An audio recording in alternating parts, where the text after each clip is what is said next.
မင်္ဂလာပါခင်ဗျာဒီနေ့ကျွန်တော်ပြောပြမယ့်ဇာတ်လမ်းလေးကတော့ဩစတြေးလျနိုင်ငံရဲ့တိရစ္ဆာန်ရုံတစ်ခုကနေစတင်မှာပါပုံမှန်ဆိုကျွန်တော်တို့ကအကောင်ဘလောင်တွေဆိုရင်ကြောက်ကြတယ်ယွံကြတယ်အန္တရာယ်ရှိတယ်လို့ထင်တတ်ကြတယ်မလားဒါပေမဲ့ဒီဇာတ်လမ်းထဲမှာတော့လူတွေကမွန်စတာလို့သတ်မှတ်ထားတဲ့အစိတ်ပြင်းတတဝါတွေဟာတကယ်တမ်းကျတော့ဖြူစင်တဲ့နှလုံးသားပိုင်ရှင်လေးတွေဖြစ်နေကြတယ်ဇာတ်လမ်းရဲ့အဓိကဇက်ကောင်ကတော့မတီလို့ခေါ်တဲ့အပြာရောင်ငွေမလေးပါမတီဟာကမ္ဘာအစိတ်ပြင်းဆုံးငွေတွေထဲမှာပါပေမဲ့သူ့စိတ်ထဲမှာတော့သူဟာလူတွေကိုချစ်တယ်ခင်ခြင်းနဲ့ဖော်ရွေခြင်းနဲ့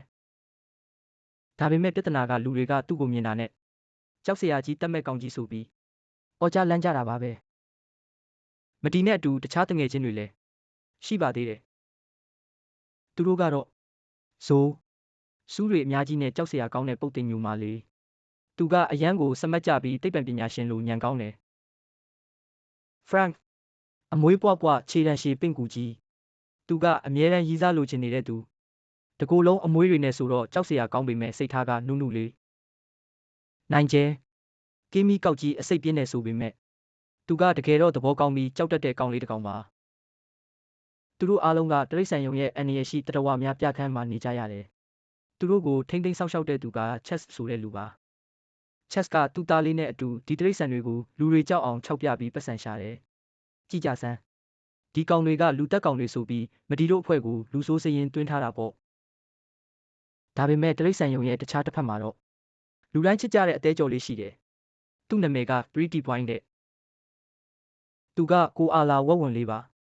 ဖြူဖြူပွားပွားမျက်လုံးဝိုင်းဝိုင်းလေးနဲ့ဆိုတော့လူတိုင်းကဝိုင်းချစ်ကြတယ်ကင်မရာမီးရောင်တွေအောက်မှာနေရတာကိုကြိုက်တယ်ဒါပေမဲ့ Pretty Point ရဲ့စိတ်ထားကတော့ရုပ်လေးနဲ့မလိုက်အောင်စိုးသွမ်းတယ်မောက်မာတဲ့တခြားတိရစ္ဆာန်တွေကိုအထင်သေးတယ်ဇလန်းရဲ့အလှည့်ပြောင်းကဘဲကဆက်လဲဆိုတော့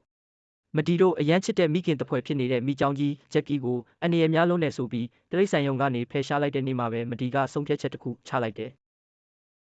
ငါတို့ဒီမှာဆက်မနေနိုင်တော့ဘူးငါတို့ကိုဘီလူးလို့မခေါ်တဲ့ငါတို့ရဲ့နေအိမ်အစစ်အမှန်ဖြစ်တဲ့ဩစတြေးလျတော်ရိုက်မြေကိုပြန်ကြမယ်ထွက်ပြေးဖို့အစီအစဉ်ဆွဲကြပြီးဇိုးရဲ့ညံကူညီမှုနဲ့သူတို့လှောင်အိမ်ထဲကနေထွက်လာနိုင်ခဲ့တယ်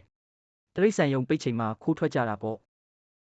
ဒါပေမဲ့ကန်ဆိုးကျင်တော့အချက်ပေးခေါင်းလောင်းတန်မြည်သွားတယ်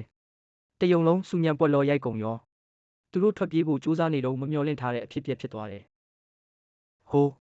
ကိုအာလာလေး Pretty Point ကသူတို့နဲ့လာတိုးပြီး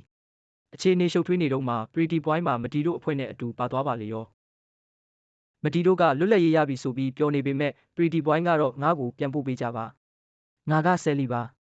ငါလိုအချောလှကတောထဲမှာဘလို့နေရမလဲဆိုပြီးအော်ဟစ်နေတာပေါ့ဒါပေမဲ့ပြန်လှည့်လို့မရတော့ဘူးချက်နဲ့သူ့သားကလိုက်ဖမ်းနေပြီလေဒီလိုနဲ့မတူညီတဲ့အဖွဲ့နှစ်ဖွဲ့တစ်ဖက်ကကြောက်စရာကောင်းပေမဲ့စိတ်ကောင်းရှိတဲ့အဖွဲ့နဲ့တစ်ဖက်ကချစ်စရာကောင်းပေမဲ့စိတ်ထားဆိုးတဲ့ကိုအာလာတို့အတူတူခီးဆက်ကြရတော့တယ်သူတို့ရဲ့ခီးစဉ်ကလွယ်ကူမနေပါဘူးစစ်တနီမြို့ကြီးကိုဖျက်ကျော်ရမယ်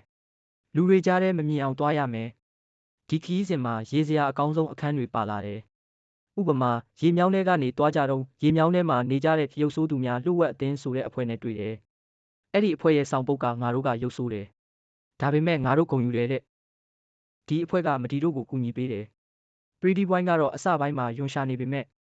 တဖြည်းဖြည်းနဲ့သူမြင်ဘူးတဲ့ကဘာကြီးကကျင်းမြောင်းလုံးမှန်းသိလာတယ်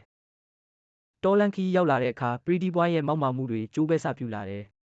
သူကတိရစ္ဆာန်ယုံမာတော့ကအစာကိုလူတွေလာခွင့်ကျွေးမှစားဘူးတာလေတောထဲမှာကိုယ့်ဘာသာအစာရှာရမယ်အန္တရာယ်ကိုကာကွယ်ရမယ်ဆိုတာသူဘာမှမလုပ်တတ်ဘူးခီးကျန်းကြီးနေပြီးတဲ့နောက်မှာတော့သူတို့မျောလင်းဆောင်စားခဲ့တဲ့တောရိုက်မြေအနီရောင်တောင်တန်းကြီးတွေရှိတဲ့နေရာကိုရောက်လာကြတယ်မတီကပြောတယ်ဒါငါတို့အိမ်ပဲငါတို့ကိုဘယ်သူမှမမုန်းတီးတဲ့နေရာတဲ့ဒါပေမဲ့ပျော်လို့မှမဆုံးသေးဘူးလူဆိုးကြီးချက်ရောက်လာပါလေရောချက်ကမတီတို့ကိုပြန်ဖမ်းဖို့ထောင်ချောက်တွေဆင်ထားတယ်ချက်ကမတီတို့ကိုဖမ်းမိသွားတယ်မတီတို့အဖွဲ့ကလှောင်အိမ်ထဲပြန်ရောက်သွားတော့လက်လျှော့လိုက်ကြပြီငါတို့ကမိုးစတားတွေပဲငါတို့ကန်တရားကလှောင်အိမ်ထဲမှာပဲဆိုပြီးစိတ်တက်ကြသွားကြတယ်အဲ့ဒီအချိန်မှာတကူကောင်းဆန်ပါတယ်ဆိုတဲ့ကိုအာလာလေး Pretty Point ကသူ့တငယ်ချင်းတွေကိုမပြစ်သွားဘူးဗျသူကတောထဲကတခြားတိရစ္ဆာန်တွေကိုစူးစီးပြီးကယ်တင်ဖို့ပြန်လှည့်လာတယ်ချက်ဟာမတီတို့ကိုတတ်ဖို့အထိစူးစမ်းလာတယ်ဒါပေမဲ့သူ့သားအသက်ကိုမတီတို့ကကယ်တင်လိုက်တာကြောင့်နောက်ဆုံးမှာတော့ချက်လည်းအမြင်မှန်ရပြီးပြန်လှည့်သွားရတယ် မတီဆို ဖရက်နဲ့နိုင်ဂျယ်တို့ဟာသူတို့ရဲ့စစ်မှန်တဲ့အိမ်ဖြစ်တဲ့လွင်ပြင်ကြီးထဲမှာလွတ်လွတ်လပ်လပ်နေခွင့်ရသွားကြတယ်။ Pretty Boy ကလည်းမျိုးပြကအောင်မြင်မှုတွေကိုစွန့်လွတ်ပြီးသူ့ကိုတကယ်ချစ်တဲ့တငယ်ချင်းတွေနဲ့အတူတောထဲမှာပဲနေဖို့ဆုံးဖြတ်လိုက်တယ်။ရုပ်ဆိုးတာလှတာကအရေးမကြီးပါဘူး။အရေးကြီးတာကတစ်ဖက်သားအပေါ်ထားရှိတဲ့မေတ္တာတရားနဲ့သစ္စာရှိမှုပါပဲဆိုတာကိုဒီဇာတ်ကားကမီးမောင်းထိုးပြသွားတာပါ။ဒီလိုဇာတ်ကားလေးများကိုပုံမှန်တင်ဆက်ပေးသွားမှာဖြစ်လို့ Channel ကို Like and Subscribe လုပ်ပြီးအားပေးကြပါဦးဗျာ။